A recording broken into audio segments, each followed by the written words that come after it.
She was 27 years old. She worked the night shift at a small nursing clinic in a border town that most people pass through without stopping. She was good at her job. She was good at being invisible too, which is a different kind of skill, one nobody gives you credit for. She had learned it young, the art of making yourself small, so that the world does not have too many things to say about you. The fog had come in thick that night. She remembered that clearly. The kind of fog that makes you feel like the world has shrunk to just the circle of your headlights. She had taken a wrong turn somewhere after her shift, and her phone had lost signal, and then the car had simply decided it was done for the evening. She sat there for a minute, just breathing, the way you do when something goes wrong and you are too tired to react properly. Then she saw the lights through the trees. Not headlights, warm lights, like windows. A structure somewhere in the woods, far enough back from the road that you could easily miss it if you were not sitting still in a dead car at midnight. She grabbed her jacket, locked the car out of habit even though there was no one around for miles, and walked toward the light. The gate was iron and old, the kind that belongs to another century. And standing at it was a man who looked like he had not been surprised by anything in a very long time, until he saw her. His name was Calum. He told her that simply. No last name, no explanation of what he was doing standing at his own gate in the middle of the night in the middle of nowhere. He had golden eyes that she first thought were a trick of the light. He spoke quietly, like someone who had learned that people pay more attention to a soft voice than a loud one. He offered her the use of a phone and a warm room until morning. She should have said no. She knew that, even then. Every sensible instinct she had was pointing her back toward the car. But there was something about the way he looked at her. Not with hunger. Not with the usual kind of calculation she had learned to recognize in men who wanted something. He looked at her like she was a problem he had not prepared for. Like she had walked into a room he had spent years getting exactly right. And now he had to rethink the whole arrangement. The Alpha King's heir reached for her hand. One whisper changed everything. A true real-life story.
For Nyla, that moment came on a cold Tuesday night when her car stopped on a road she had never been on before, and a man she had never seen stepped out of the dark and asked if she needed help.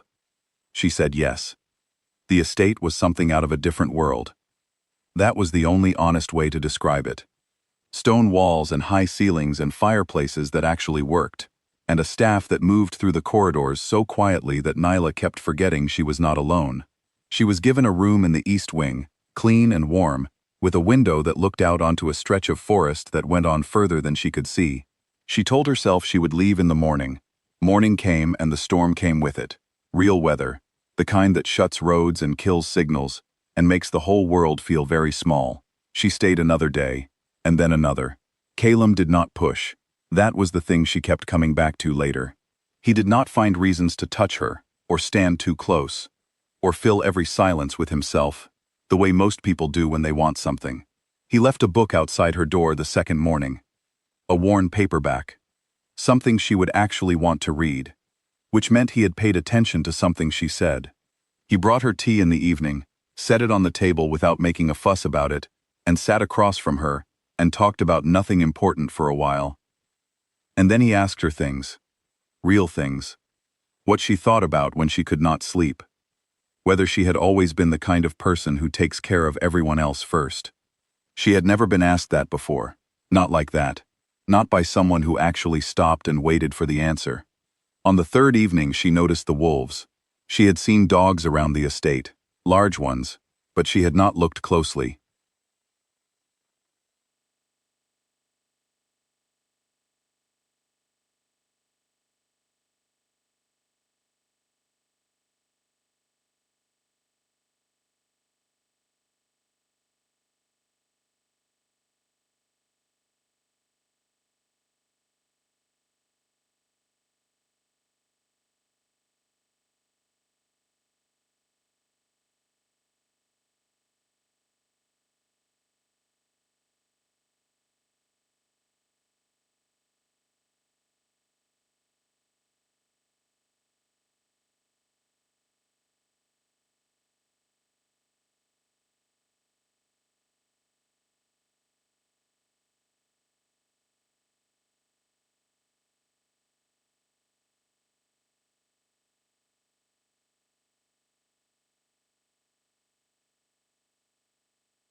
They moved through the tree line in a way that made something old in her brain go very still and pay attention.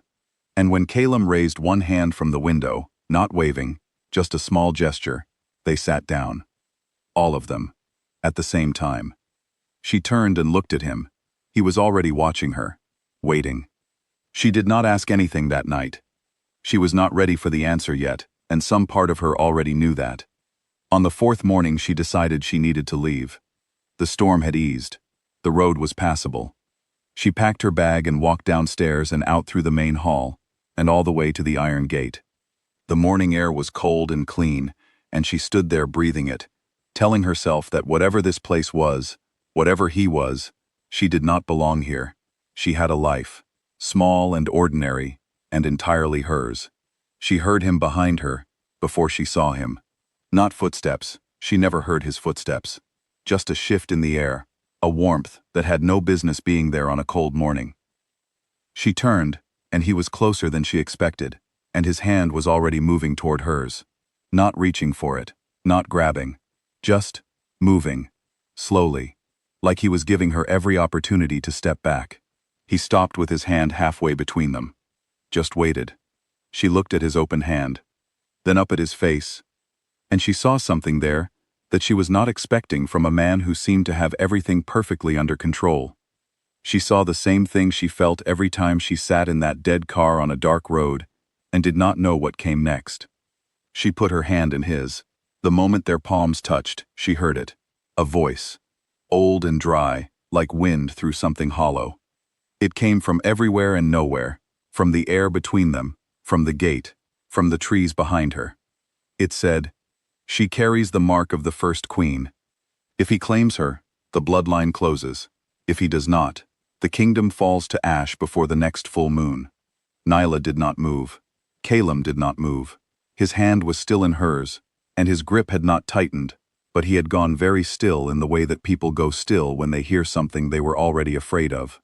She looked down at her left palm, the scar she had always had, the one that ran across the center of her hand, the one no doctor had ever been able to explain, the one she had stopped asking about years ago. It was warm, which it had never been before. She pulled her hand back slowly and looked at him. "Tell me the truth," she said. "All of it." So he did. He told her about the wolf kingdoms, the territories that existed just past the edge of what most people could see, hidden in the spaces between the human world and something older. He told her about the blood compact made 300 years ago, when the first Alpha King had taken a human woman as his mate, a woman who bore a mark on her left hand, and the agreement between them had woven itself into the bloodline of every heir that came after. He told her that the Whisperer, an old wolf seer named Mira who lived on the outskirts of the kingdom, had been tracking Nyla for 2 years, that the voice she had heard was Mira's, that Mira had been watching and waiting, and chose that moment at the gate to speak. He told her that his father, the Alpha King, already knew who she was. He paused there, and she could see it cost him something, what he said next. He told her that 3 months ago, His father had sent men to find her, and that he had intercepted them. That the wrong turn she had taken on a foggy road was not an accident. Someone had rerouted her. Someone who worked for him. Someone following his instructions. Silence. The fog was still low in the tree line. The wolves were gone. She stood there, with the cold coming through her jacket, and the warmth still fading from her left palm, and she felt something she had not felt in a long time. Angry. Not the surface kind of angry that passes in a few minutes. The deep kind, the kind that comes from trusting something too soon, and finding out you should have asked more questions. "Did you bring me here because you wanted me," she said, "or because you needed me?" He was quiet for a long time. Long enough that she knew the answer was not going to be simple. "Both," he finally said. "And I don't think you're going to forgive me for either. But I am not going to stand here and give you a clean version of it, just so that you will stay." She almost left anyway. She thought about it. She ran through the whole thing in her head, getting in her car, going back to her clinic, going back to her small and ordinary life where nothing like this happened. It would have been the sensible thing. But she thought about something else too. She thought about the book outside her door, the tea, the way he had asked her what she thought about when she could not sleep, the way he had stopped with his hand halfway to hers and waited instead of taking. She thought about 3 months ago, when she had sat in her car after a late shift and cried because she was so tired of being someone that the world made decisions for without asking.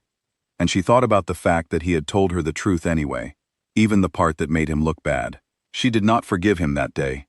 She was honest enough with herself to know that it would take longer than a day, but she did not leave either. She went back inside. That evening, Elam was summoned by his father. Nyla heard it, not the words, but the shape of the conversation through the old stone walls, the rhythm of an argument that had been building for a long time. She sat by her window and watched the wolves come back into the tree line, moving slow, like they were listening too. He came back 2 hours later, and found her in the east wing, still at the window.